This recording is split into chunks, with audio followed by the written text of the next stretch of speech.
Assalamualaikum dulur, berjumpa lagi ya di channel kita, channel Petani Muda lur ya. Ya dulur, aku mau ngucapin terima kasih bagi dulur-dulur yang sudah subscribe. Bagi dulur-dulur yang belum subscribe, aku minta tolong lur ya, minta tolong di subscribe. Salam petani muda, salam petani milenial. Ya dulur, ini benih padi kita ini yang sudah berumur 17 harinya ini lur. Di umur 17 hari ini alhamdulillah pertumbuhannya bagus lur ya. Ini yang kemarin yang tanpa diolah tanahnya lur ya, langsung aja ditanamin gitu tuh, atau langsung disebar. Ini pertumbuhannya kayak gini. Ini kelihatan hijau-hijau banget, bagus lur. Terus alhamdulillah juga ini tidak terserang jamur. Bakteri juga itu nggak ada lur. Terus kaper, terus ular dari telur kaper, telurnya juga ini alhamdulillah juga gak ada. Walaupun tidak ada kayak gini, kita tetap wajib mengantisipasinya lur. Karena apa? Karena kita itu jangan terlena sepertinya itu nggak ada lur ya. Lebih baik kita itu melakukan pencegahan dari awal-awal kayak gini terus lur. Jangan sampai kita telat atau teledor dalam melakukan perawatan ya. Terus kali ini nanti kita mau melakukan penyepraian sebelum dijabut atau sebelum diambil benihnya nih lur. Ini sekitar 4 sampai 5 hari ini lur. Nanti mau ditanam nih. Ini tanahnya juga sudah jadi lur ya. Ini jadi, terus juga akan dispray dengan menggunakan pengolahan lahan itu. Supaya apa? Supaya mencegah antisipasi seperti video kemarin lur ya. Semua di sini kita lakuin untuk mengantisipasi lur. Kalau bisa itu jangan mengobati, karena mengobati itu pasti mahal lur ya, daripada kita mencegah. Karena obat-obat untuk mengobati pasti itu mahal-mahal semua lur. Nggak ada obat mengobati itu yang murah, itu nggak ada. Nah, kali ini nanti kita obatnya itu apa, atau funginya itu apa, terus pupuknya itu apa, nanti monggo disimak lur ya. Karena di sini kita menggunakannya itu agen hayati. Terus kalau nggak ada agen hayati, nanti juga ada alternatif lain dulur ya. Karena kita juga akan membuatkan bagusnya itu apa kalau nggak ada agen hayati. Ya dulur, monggo disimak dulur. Ya dulur, terus obat di sini kita menggunakan apa? Kita di sini kita yang organiknya dulu lur ya, atau agen hayatinya. Agen hayati di sini aku menggunakan ini lur. Nih. Lur. Karena adanya ini, terus ya juga ada yang lain yang buatan sendiri, tapi aku mau menggunakan ini yang dikasih dari kelompok tani itu tuh ya. Floor One ya. Terus ini manfaatnya dari ini banyak manfaatnya lur ya. Salah satunya itu juga bisa menyemburkan tanah, terus bisa memaksimalkan pupuk yang kita berikan, pupuk taburnya gitu ya. Terus juga bisa memperbesar atau menyehatkan dari perakaran, menetralkan pH tanah, bisa dan lain sebagainya lur. Terus kalau ini beli biasanya harganya itu kisaran 70 sampai 100 ribu kalau nggak salah lur, per liternya ini ya. Aku belum ngecek di Shopee.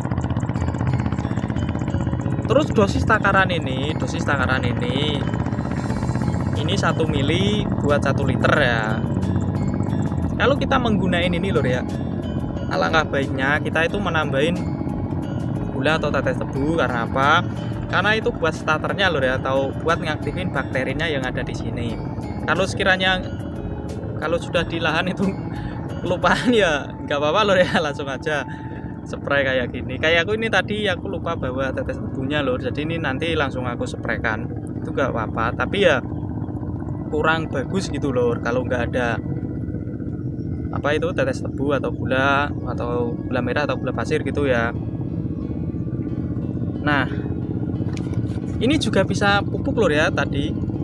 Jadi ini fungisida, penetral tanah, terus juga bisa menyuburkan dari tanaman itu. Terus kalau tidak punya ini ya, tidak punya agen hayati, itu bisa menggunakan fungisida yang lain lur ya. Contohnya ini lur ya, Sorento. Sorento ini berbahan aktif difeconazole, juga bisa menambat itu lur ya. Itu juga ada ini JPT-nya ini yang berfungsi untuk menghambat pertumbuhan, tapi dia itu memperkeras batang dan daunnya. Supaya apa? Ini kok masih kecil ya, kok sudah di spray ini Sorento, itu juga ada manfaatnya lur ya. Tujuannya di sini tuh gini, sebelum kita ambil ini alangkah baiknya itu perakaran dari tanaman ini tuh kuat lur, terus batangnya juga kuat, daunnya tentunya juga kuat. Supaya apa? Kan nanti akan dijabut gini lur ya. Kalau pas dijabut kayak gini nanti daun dan batangnya itu lembek, itu otomatis nanti pada patah-patah. Kalau sudah patah-patah, kalau ditanam itu nanti pertumbuhannya juga akan menghambat itu lur, atau susah. Terus apakah dispray dengan fungisida antrakol? Itu nggak bisa. Kalau mau pakai antrakol itu juga bisa lur ya. Tapi aku kalau kayak gini, kalau sudah mau diambil kayak gini toh, itu alangkah baiknya aku pakainya itu lur, karena itu aku pengennya itu menghambat dan mengeraskan ini, supaya nanti kalau pas saat ditanam itu pertumbuhannya itu pas normal kembali gitu lur ya. Atau manfaat dari JPT-nya ini kan pas habis gitu. Kalau antrakol dia kan cuma proteksi lur ya, atau melindungi dari jamur dan bakteri.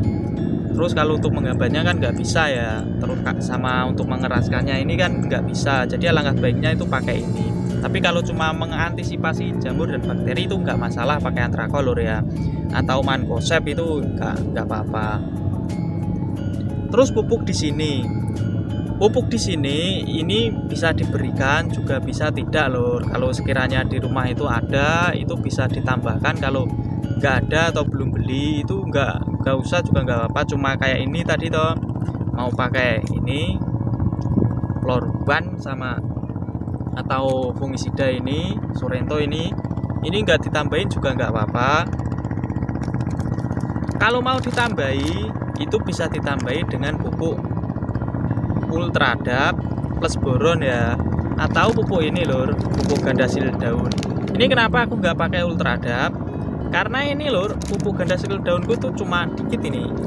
Terus ini mencair karena ini kan kebuka ini ya. Daripada ini nanti kalau mencair kan pasti dia melakukan proses fermentasi lur ya. Jadi ini mau aku pakai, mau aku habiskan ini. Ini soalnya ini kemarin, ini sudah hampir 8 bulan ini. Ini kan tanam kacang hijau kemarin lur. Dari awal sampai sekarang ini sudah sekitar 8 bulanan. Daripada nanti terjadi proses fermentasi, ini kan basah lur, karena ini nggak ketutup lur ya. Jadi ini nanti aku mau pakai ini. Terus dosisnya berapa? Dosis seperti biasa lur ya, aku dosis itu nggak pernah tinggi. Dosisnya itu cuma 1 sendok itu per tangki 16 liter ya. Terus yang ketiga di sini adalah inseknya ini tadi bisa dilihat loh ya, tanaman kita itu nggak ada hama, terus nggak ada ulat, nggak ada kaper, terus juga nggak ada telur ya. Tapi ada tapinya lur ya. Alangkah baiknya kita itu mengantisipasi dari serangan itu tadi lur. Terus kita menggunakan apa? Gunainnya seperti biasa lur, kita bisa menggunakan Regen, terus Apidor, ada juga spontan. Sekiranya yang di rumah itu ada lur ya. Terus kita di sini nanti kita menggunakan ini lur, Prepaton. Ini kenapa kita menggunakan Prepaton nggak menggunakan spontan? Tadi kan kita bilangnya kan yang murah-murah. Karena ini habis ini lur. Habis sekitar masih 0,5 milinan lah. Jadi ini cuma sisa yang dibuat pembersih gitu, atau dikocok-kocok botolnya. Jadi kita cuma melakukan penjagaan ya nggak apa-apa lur ya. Dosisnya juga masih sedikit lur ini, karena ini sisa. Kalau kita mau menggunakan Prepaton ini, kalau di dulur di rumah ada, itu cuma gunain 5 sampai 7 mili aja lur per tangki 16 liter gitu ya. Jadi amat sangat sedikit aja gitu. Tapi kalau gunain spontan itu sekitar 25-an mili per tangki 16 liter ya. Jadi beda lur ya, beda insek itu beda dosis. Jangan asal-asalan ngasih dosis ya. Kalau dulur nanti asal, nanti malah tanamannya nggak sehat, malah tambah rusak itu. Ya dulur, ini aku mau melakukan penyepraian ya. Makasih yang sudah nonton dari awal sampai akhir. tentunya yang dukung channel ini lho ya. Aku ucapin terima kasih. Salam petani muda, salam petani milenial. Assalamualaikum dulur.